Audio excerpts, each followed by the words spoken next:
जय जगन्नाथ वंदे उत्कल जननी। आसतु आज कविता माध्यम किसी इंटरेस्टिंग कथा जानवा।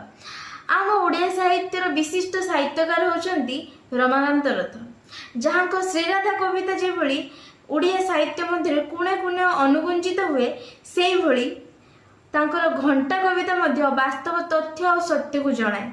संपर्क रे जो संपर्क को आम सत्य बोली मानु से संपर्क जे केते मात्रा रे सत्य कि ता पछपटरे किछि नुआ कारण थाए, अलग उद्देश्य थाए, ता घंटा जनाए। घंटा कवितार गोटे लाइन आम जानी नबा कि घंटा कौन कहवाक चाहे, समय बार्ता कौन।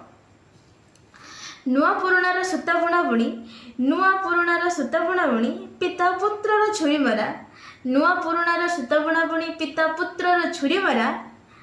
प्रेम करी सारी लाभ गणागुणी, प्रेम करी सारी लाभ गणागुणी, ये पृथ्वीर हुए प्राणधरा। वास्तव में सत्य जो संपर्क को आम आपणार भावु से संपर्क पछपटे किसी भिन्न चिंताधारा थाए। जो प्रेम को आम आपणार भावु से प्रेम लाभ क्षतिर गणना करे। वास्तव में एबे देखा होची पिता पुत्रर छुरी मरार दृश्य। कवि जहाँ कहवाक चाहते सांप्रतिक समय तीरे तीरे सत्य। आम सत्य प्रति आखि बुझी दौचे, मिछ और माया प्रति विशेष भाव आकर्षण रखुचे, जहाँकि प्रत्येक पर्यायर आमको दुख दूसरी। सुखर रहा चाहतु, वास्तव सत्य को जानवा चाहतु। जय जगन्नाथ वंदे उत्कल जननी।